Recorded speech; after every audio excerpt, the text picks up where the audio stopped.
Well, I need to welcome you back, and indeed, we're having a big one. Judging what happened yesterday, and we're talking about presiding officers, not just in the 10th National Assembly, but also the 8th Assembly in the state, House of Assembly in the state, and what Nigerians' expectation, just as much as what Dalton's expectation are of the legislative arm of government. With many persons not truly comfortable with what transpired during the 9th Assembly, are we going to have a total departure from of the usual that we saw on account of legislative functions of the National Assembly and that of the State House of Assembly? Well, that's what's taking focus points on the discussion today, as we're kind of setting up the agenda on what it should be for that of the 10th National Assembly and also for the State House of Assembly. But anyway, still with us right here, Value Bet, and the bet and the fresh air of a new legislative function. We have no other person but Comrade Dewa Gedigbe, helping out with the discussion. Now, welcome back to it. I talked about the 9th National Assembly, and I rather want us to start today in our second half of our discussion.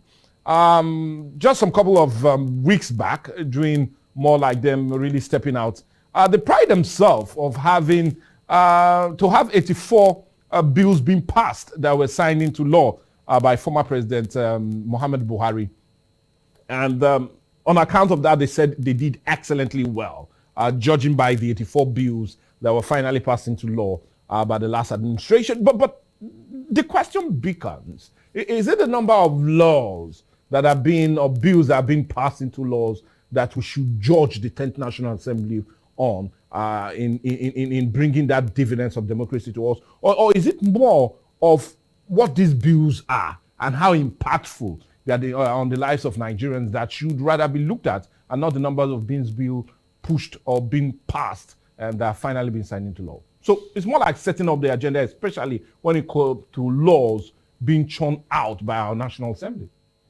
Yes, you must, at least in all fairness, we can give credit to the 9th National Assembly in terms of their productivity.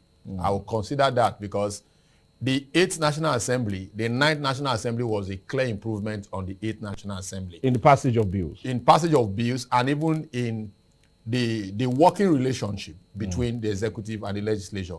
Don't forget, there are three tiers of government, particularly the National Assembly, the legislature, and the executive. The perception of many Nigerians, or some Nigerians, is that there should be fist-cuff. That's not the idea. It is a complementary role for one another.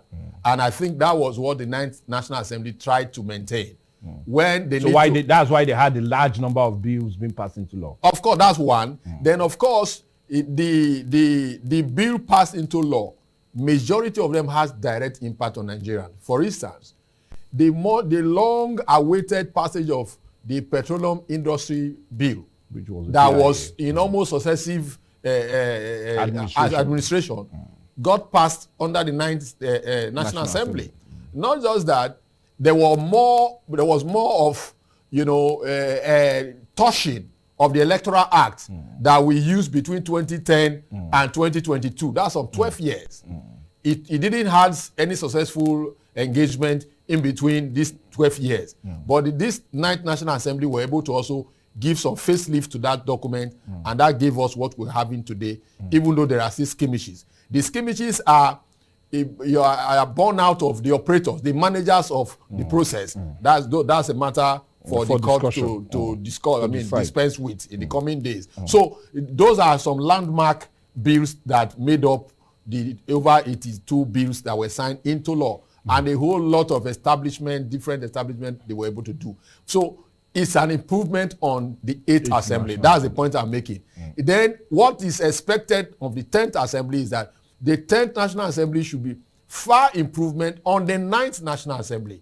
Life is in progression, not in retrogression, which is why I took time to also highlight one or two of those very sensitive bills that took life under the 9th National Assembly. So we want more of that.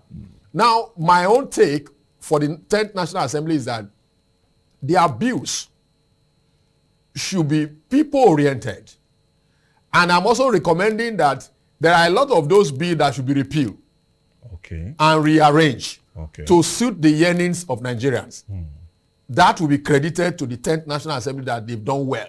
Because there are so many bills that are obnoxious to my mind, laws today, that have no direct bearing on Nigerians. Because that was my question. So it's not even the amount of bills. No, it's not but the amount. how really impactful the bills are. That's the point. Do you have any you really would love the 10th National Assembly to look at in form of repeal and also redirection? No, for instance, these recent bills, the 9th National Assembly passed and the current president signed into law, talking about the power for states to have their creation of power. Yes, to now, run their power system. Then, of course, organize monorail within the states. All of these are new innovations. So it is for the 10th National Assembly to strengthen this kind of, bills that have been passed into law. Give that legislative backing to see that the enabling environment is created. It is not enough to say states can now, go into XYZ. There should be more legislation to strengthen them to so do. By that, we will see massive development coming to the sub-national, because our concentration largely has been on the national. And that has not helped the state, neither the local government. So we should now devolve power to the local, to the sub-national. To ask questions. To ask questions so that we can engage these people. And because the legislation is there, that will be the bedrock for which people can now ask questions. But if it is left vague, people will find a way to always circumvent the system. And walk around it. Walk around it. And, our people are very, smart when it comes to subverting the will of the people. So make it very clear for all to see that, look, going forward, you cannot do some of these things again, because the law says so. Then we can now hold people, to account on the basis of what the law has provided for. Okay, well said.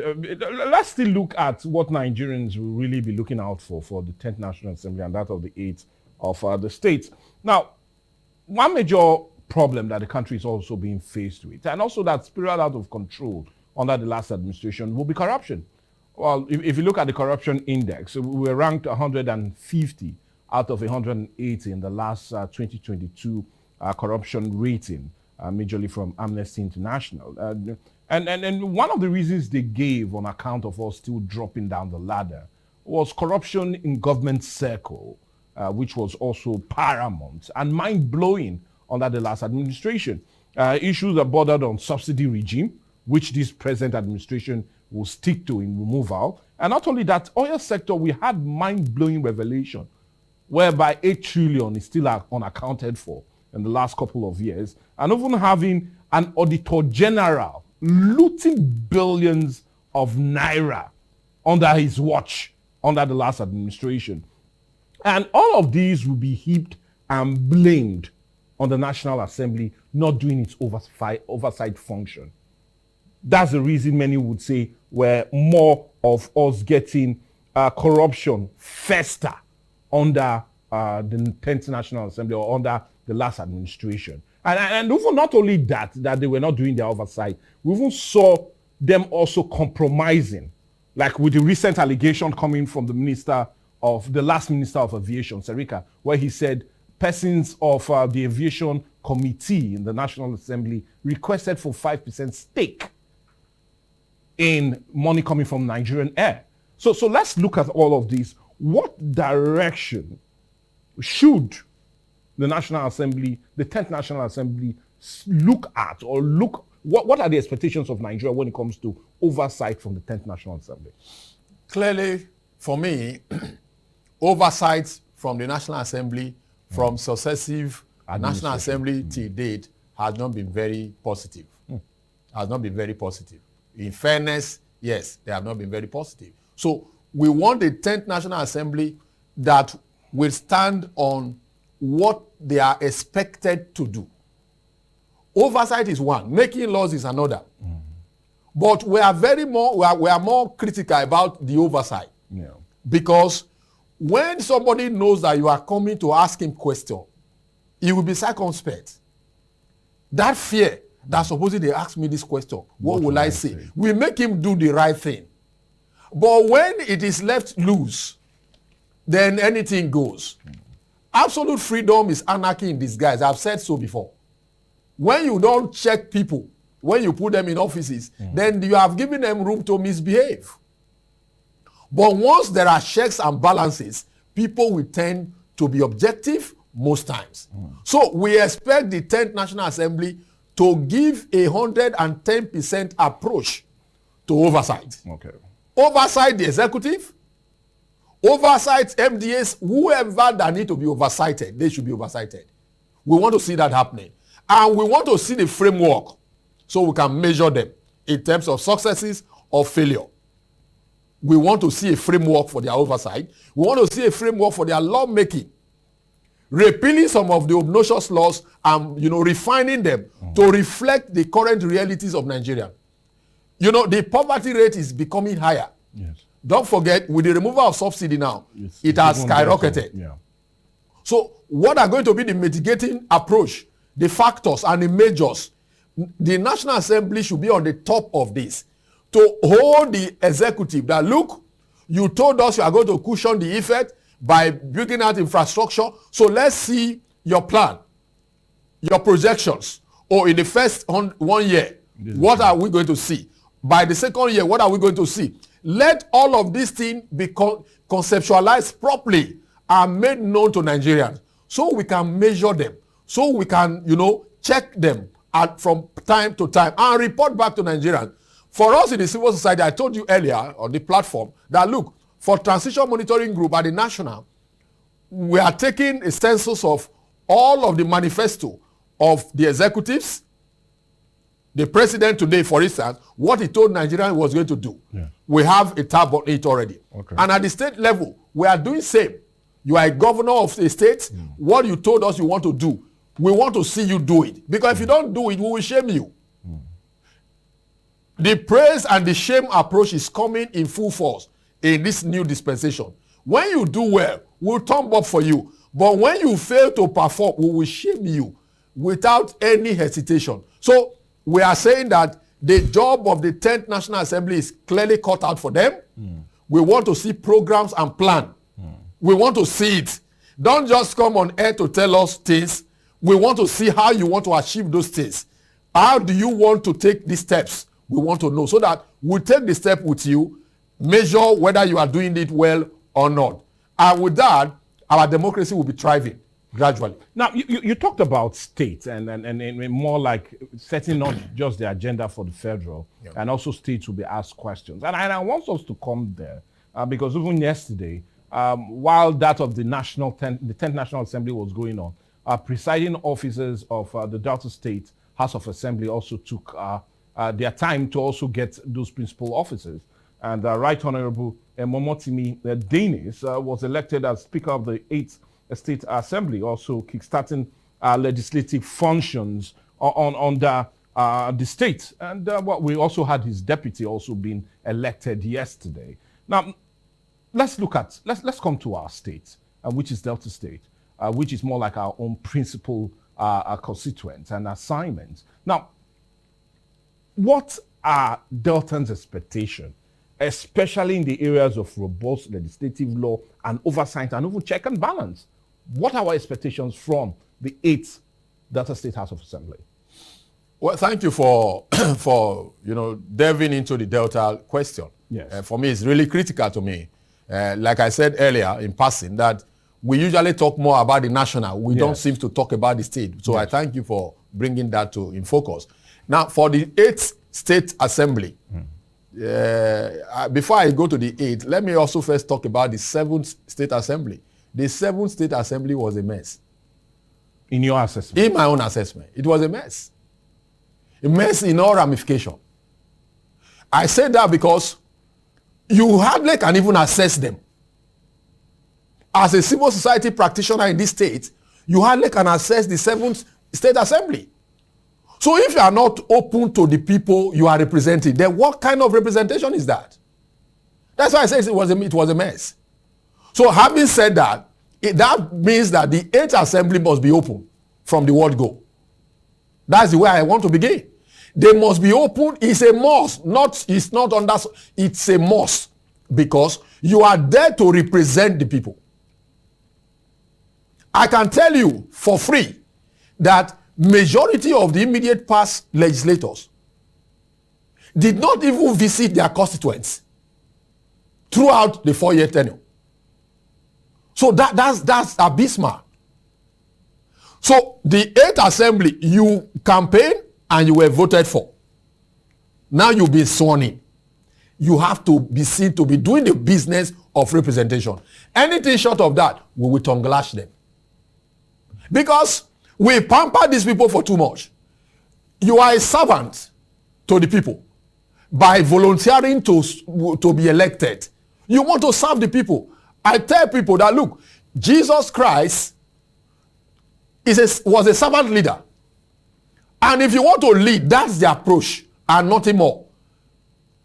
How do I give you my votes to represent me? Then I cannot assess you. It's not done like that in other climes where we copy democracy from. It's not. A legislator, for instance, in my local government, we have over 73 communities under the local government. In the campaigns, you hardly see these people go to those communities. Now you've won. What is your plan to assess this place and know exactly what is their yearnings and aspiration, so you can table it at the State House of Assembly? This is what we're saying. Anything short of this is a misnomer that will not be tolerated. So I am saying that for the 8th State Assembly, their job is well cut out for them. We are going to measure them by what they do.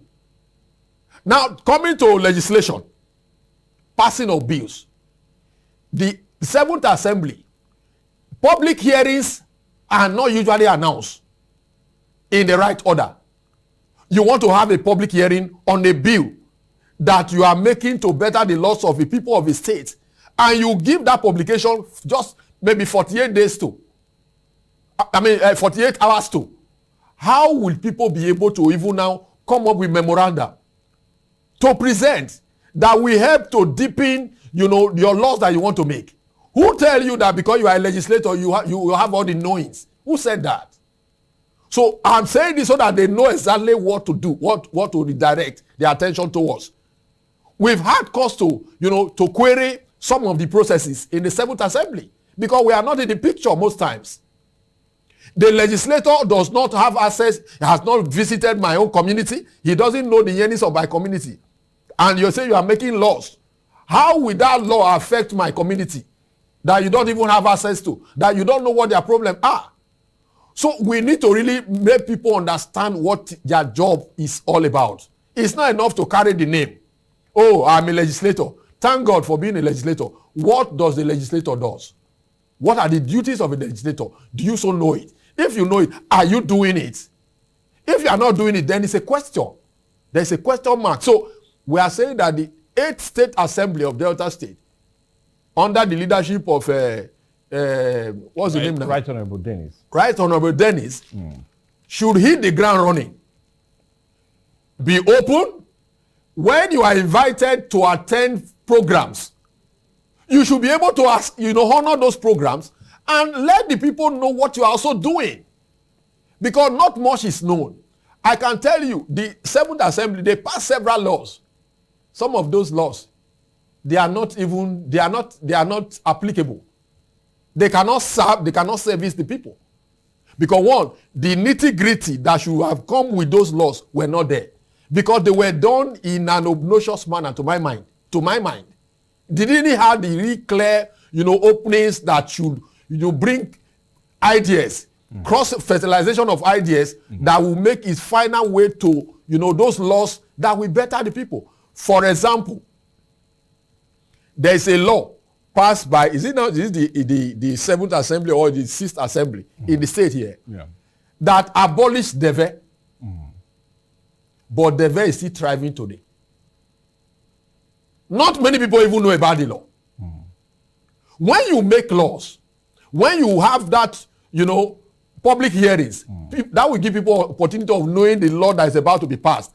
When it is signed to law, there should be level of enlightenment on those laws. We don't seem to have all of that.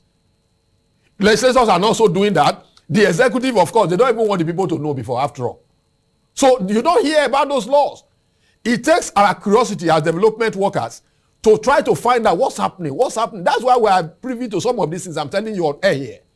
If not, the The layman in the streets here does not even know that these laws are there. So what is the effect of those laws when people don't even know about them? So it's a food for thought for the 8th State Assembly. They must open their doors. Mr. Speaker, if you are invited to a public function, please honor our invitation as civil society so that you can hear it from our own end. Because we are closer to the people than most of you who are elected. Because the moment you are elected, most of the elected people change their phones. Even when you call them, you can't access them. You send them text message unreplied. We don't want to see that in this new dispensation. We've seen it enough in the previous. We don't want to see it in the coming days at all. That's why we are talking about it, and we will continue to talk about it as platforms are created for us. Even at the local, we try to do a lot of town hall meetings to sensitize our people. And let me also say this, that for the State Assembly, Deltans will not tolerate any form of a rubber stamp. Deltans. I speak for Deltans as a civil society actor in the state and in the country. Deltans and Nigerians alike will not tolerate any rubber stamp. And this applies to the national. Now, talking about the would-be commissioners in the state here, the governor should send a list of Deltans that have the capability to drive those ministry to prosperity, and sending the list to also what we talked about. The national should follow here. Portfolio. Mr. John is proposed to man Ministry of Health. Then we see his own pedigree. The state will be able to, the House of Assembly will be able to assess him and ask him questions whether he truly know what that office is all about. That's what we want to see. Because if we don't see this, you can beat a child, but you cannot deny the child the right to cry. Some of us are ready to shout out when we don't seem to see what the dividends of democracy is all about. But anyways, as much as we will say this, we've loved all your comments and we'll plead with you to go drop them on our different social media platforms, all in the bid for us to really get them and also really bring them to the front burner so to continue our discussion with it. But I'll also plead that we just can't take any more calls. Time is not a friend, and we truly exhausted our time. And I really want you to talk a bit about the local government, but time is not a friend. My PD is already giving me the sign that we need to go. But before we do, I really need to thank you so much, and I'm talking of no other person, but the state coordinator of the Transition Monitoring Group, and also that of the Valley Rebirth Center. I'm talking of no other person but Comrade Dewa Egedigbe. Should I put JP into it? So I don't know. Well, anyways, but all the same, congratulations on that very post being given you. Thank you. As Justice of Peace, and that for the whole nation. I really appreciate that, and we really congratulate you on that. Thank you for your time with us. Thank you. Well, anyway, for me, Michael Gobadia, and for the very crew right here, we need to really thank you also for always remaining with us today. We'll definitely have a lovely edition come tomorrow.